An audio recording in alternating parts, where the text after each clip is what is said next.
कहाँ? कितना अच्छा लगता है जब ऐसा मौका आता है।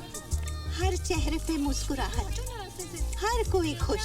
लेकिन खुशियों को बुलाने के लिए बहानों की सीढ़ियां लगानी पड़ती हैं, क्योंकि वो खुद से कभी नहीं आती। प्रजापति साहब, आपका खत।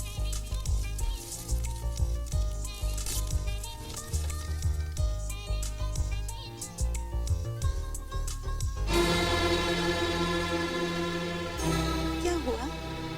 सब खैरियत तो है ना? क्या हुआ गुजराल साहब? क्या हुआ? किसका खत है? प्रजापति, कोई प्रॉब्लम तो नहीं?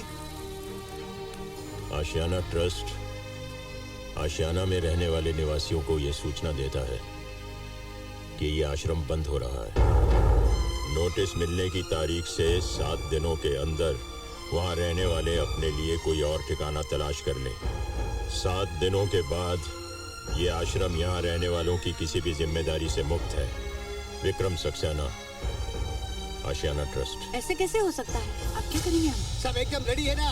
Cake, candles and music. अरे वो आ रहा है, सब रेडी रखो, एकदम ready. Happy birthday to you, happy birthday to you, happy birthday Rahul, happy birthday to you.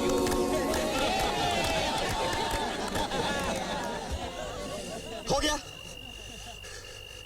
खुश? अब मैं जा सकता हूँ? आज तक मैं समझती थी कि तुम्हारे अंदर एक अच्छा इंसान कहीं ना कहीं सांस ले रहा होगा, लेकिन तुमने मुझे गलत साबित कर दिया राहुल। तुम तो एक खुदगर्ज इंसान हो, जिसमें प्यार, जज्बात, एहसास नाम की तो कोई चीज ही नहीं है। जानते हो किन हालात में इन्होंने तुम्हें ये पार्टी दी है? ये हंसते रहे तुम्हें खुश रखने के लिए, ये गाते रहे तुम्हारा दिल बहलाने के लिए, और अब इन्हें ये नोटिस मिला है 7 दिन के अंदर इन्हें इस जगह से निकल जाना है, हमेशा के लिए। क्या? अगले 7 दिन में? हाँ ये जगह बंद हो जाएगी? हाँ राहुल। ये लोग चले जाएंगे? हाँ, हमेशा के लिए? हमेशा के लिए।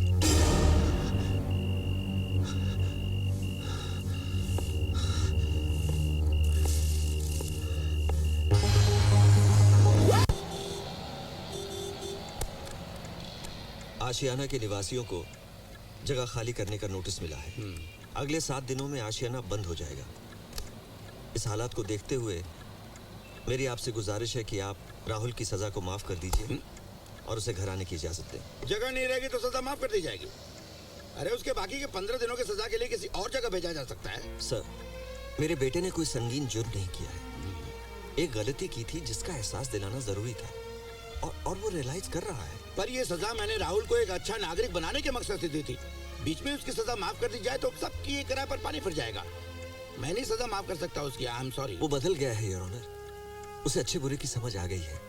वो अपनी गलतियों पर शर्मिंदा है, और फिर देखा जाए तो आपकी सजा का मकसद भी पूरा हो चुका है।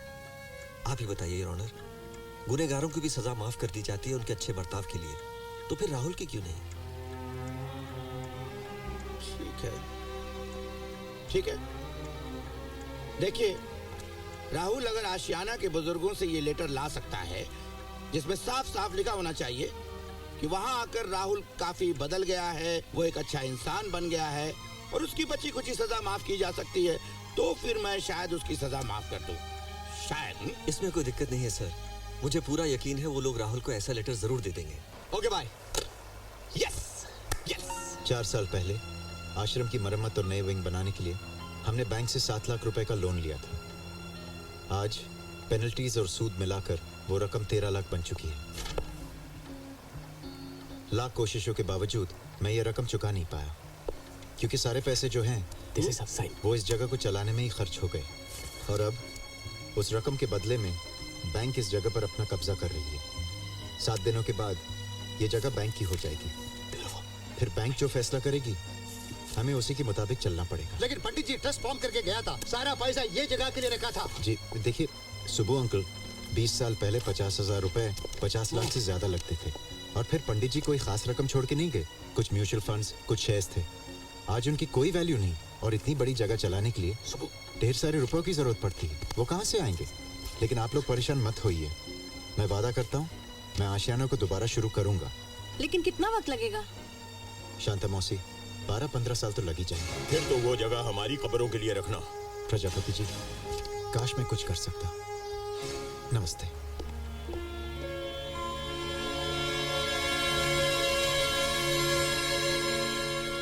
हेलो, शांति निकेतन आश्रम। देखिए, आपके यहाँ हम 20 लोगों को जगह मिल सकती है क्या? जी, मैं आशियाना वृद्धाश्रम से प्रजापति बोल रहा हूँ। लेकिन बाकी के लोग कहाँ जाएंगे? जरा कोशिश करके देखिए ना, हम कम जगह में भी गुजारा कर लेंगे। जी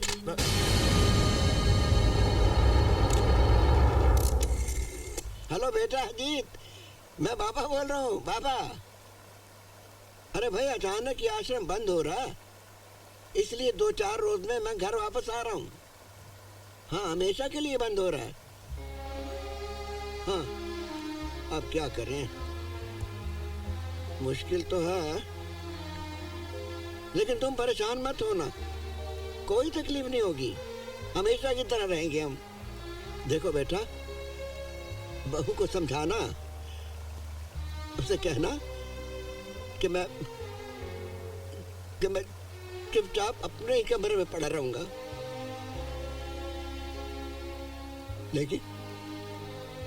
लेकिन क्या अजीत, अजीत, अजीत, उन सब बातों का क्या हुआ प्रजापति? इतनी सारी बातें की हमने, अपनी मर्जी के मालिक, जिंदगी का सुनहरा दौर, आजादी, कहाँ गया वो सब देखते देखते? ये क्या हो रहा है हमारे साथ? इस उम्र में भी हमें सर छुपाने के लिए जगह नहीं। क्या ये है सुनहरे दौर? सब झूठी बातें। हम चाहे कुछ भी कहें, सच तो बस यही है कि किसी को हमारी जरूरत नहीं है।